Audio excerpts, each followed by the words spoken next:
এখানে একজন পরিচ্ছন্নতা কর্মী বাজার পরিষ্কার করছিলেন। হঠাৎ তিনি ভুলবশত সেখানকার একটি দেয়াল ভেঙে ফেলেন। ভেতরে তাকিয়ে দেখেন পুরো ঘরটি টাকার বান্ডিলে ঠাসা। তিনি সেখান থেকে মাত্র একটি বান্ডিল নিয়ে বাড়ি ফেরেন এবং নিজের পরিবারকে বাইরে ঘুরতে নিয়ে যান। তিনি তাদের শহর ঘুরিয়ে দেখান, সিনেমা দেখাতে নিয়ে যান এবং একটি ভালো রেস্তোরাঁয় খাবার খাওয়ান। এমনকি নিজের ঋণও শোধ করে দেন।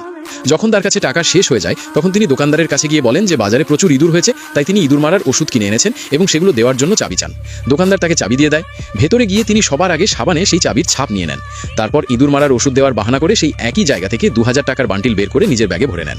তিনি মনে মনে বলেন যে টাকাগুলো ওখানে থাকলে ইঁদুরে কেটে ফেলবে, তাই তিনি ঘরে ওষুধও ছিটিয়ে দেন। বাইরে এসে চাবি ফেরত দিয়ে বলেন যে 2 দিন পর মরা ইঁদুরগুলো পরিষ্কার করতে আসবেন। বাড়ি গিয়ে তিনি টাকাগুলো স্ত্রীকে দেখান। স্ত্রী জিজ্ঞেস করেন এত টাকা কোথায় পেলেন। তিনি মিথ্যে বলেন যে নতুন চাকরির জন্য ওগুলো পেয়েছেন এবং এগুলো সাবধানে রাখতে বলেন। তিনি 2 লাখ টাকার মধ্যে 1.5 লাখ টাকা স্ত্রীকে দেন এবং বাকি টাকা নিজের খরচের জন্য লুকিয়ে রাখেন। এরপর তিনি সাবানে নেওয়া ছাপ অনুযায়ী একটি নকল চাবি বানাতে যান। চাবিওয়ালা তাকে সন্দেহ করলে তিনি নিজের আইডি কার্ড দেখিয়ে কোনো মতে চাবিটি বানিয়ে নেন। এরপর তিনি একটি মোবাইলের দোকানে যান এবং 9500 টাকা দিয়ে একটি ভালো ফোন কেনেন।